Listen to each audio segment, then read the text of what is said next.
అందరికీ నమస్కారం. యూటీవీకి స్వాగతం. యూటీవీ మీ టీవీ, మనందరి TV. UTV universal truth vision. UTV యొక్క ముఖ్య ఉద్దేశం protect the humanity, produce the unity. Humanity gives safety, unity gives peace. ఈనాటి ప్రపంచానికి కావాల్సింది భద్రత, శాంతి. కాబట్టి యూటీవీని నిరంతరం చూస్తూనే ఉండండి. ఈనాటి అంశం, వేద కాలములో 3 రకాల మనుషులు ఉండేవారు. వేద కాలములో 3 రకాల మనుషులు ఎవరు అంటే దేవతలు, రాక్షసులు, నరులు, మానవులు. ఈ 3 రకాల మనుషులుగా సమాజంలో ఉన్నటువంటి మనుషులను విభజించారు. దేవతలు 24 గంటలు భక్తిలో ఉండేవారు, తపస్సు చేస్తుండేవారు, మరి ప్రార్థనలు చేస్తుండేవారు. వారు దేవతలు. రాక్షసులు వీరు ఆటవిక మనుషులు.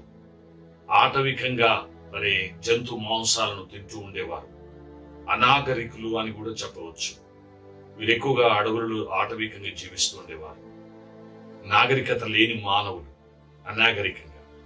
కొన్నిసార్లు వారు మానవుల పైన దౌర్జన్యాలు చేసి దోచుకోవడము, లేకపోతే వారిని చంపడం, ఇటువంటిది ఉంటూ ఉంటే వీరిని రాక్షసులు అన్నారు. కానీ ఆనాడు కోతులు ఉన్నాయి, ఈనాడు కోతులు ఉన్నాయి. ఆనాడు రాక్షసులు అన్నారు, ఈనాడు రాక్షసులు లేరు. మనుషుల్లో క్రూర స్వభావం కలిగి దౌర్జన్యాలు ఇవి చేసేటువంటి వారిని రాక్షసులు అనేవారు. ఆ తర్వాత మానవులు అనగా దైవ భక్తి కలిగి వారి పనులు వారు చేసుకుంటూ దేవతలైనటువంటి మానవులకు మరి సహకరించేటువంటి వారు.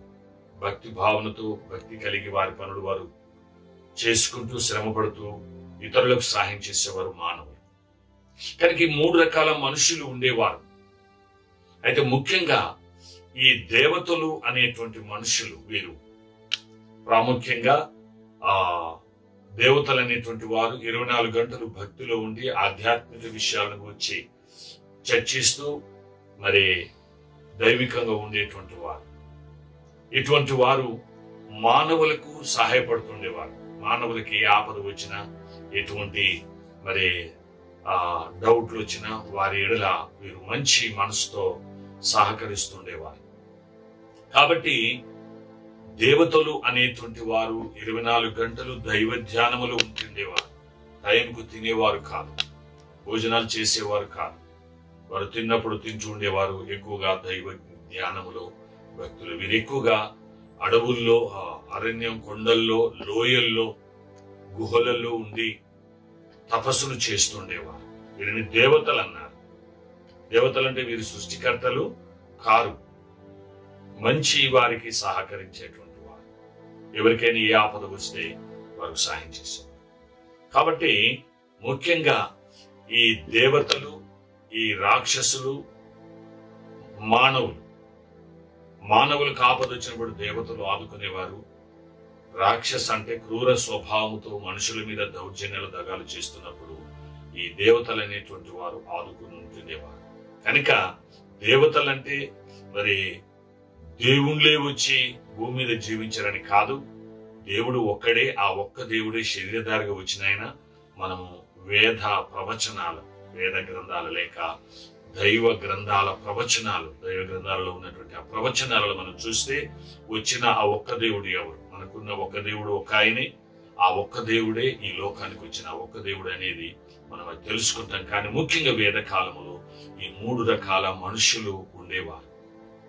వీరిని కొందరు తెలిసిన చరిత్రకారులు ఏమంటారంటే, ఈ దేవతలు అనేటువంటి వారు మరి ఆర్యులు అని అంటూ ఉంటారు. ఈ మరి రాక్షసులు అంటే వారు కటింగ్ చేసుకునేవారు కాదు, గోర్లు తీసుకునేవారు కాదు. ఈ అనాగరిక పరమైనటువంటి పరిస్థితుల్లో ఉండి నాగరికమైనటువంటి మరి వారికి జ్ఞానము లేదు, ఆటవికి జీవించేవారు. కొందరు ఏమంటారంటే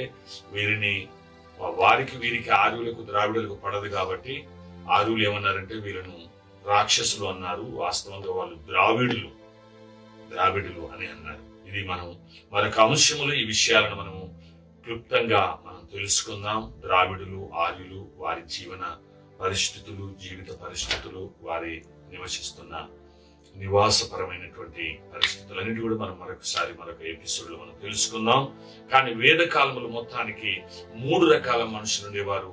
ఆ 3 రకాల మనుషులను వేదకాలం విభజిస్తే దేవతలు, రాక్షసులు, నరులు, మానవులు.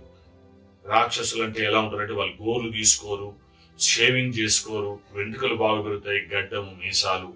వారు గోర్లు తీసుకునేవారు కాదు. వారు జంతువులను చంపుకొని తింటుండేవారు. కొంచెం ఆ రకంగా వారు మరి ఆ స్వభావం కొంచెం కఠినంగా కఠోరంగా ఉంటుండే. అటువంటి వారిని తలంచి అందుకే మరి వాళ్ళు చాలా బలవంతులని కూడా విన్నారు. రాక్షసులు బలవంతులు.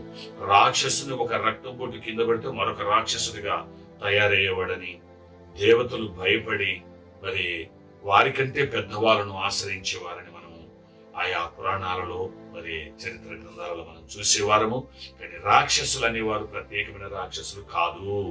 అనాగరిక జనులని, అనాగరికులు, అందులో ముఖ్యంగా దౌర్జన్యము, మరి దోచుకునేవారు, హింసాత్మకంగా క్రూర ప్రవర్తన కలిగినటువంటి వారిని మాత్రమే రాక్షసులు. కానీ అందరు కూడా ఆనాడు ఆటవిక ప్రజలు కూడా మంచిగానే ఉన్నారు. వారిలో కూడా రాజులు ఉన్నారు, వారిలో కూడా మంచి వాళ్ళు ఉన్నారు, భక్తిపరులు ఉన్నారు.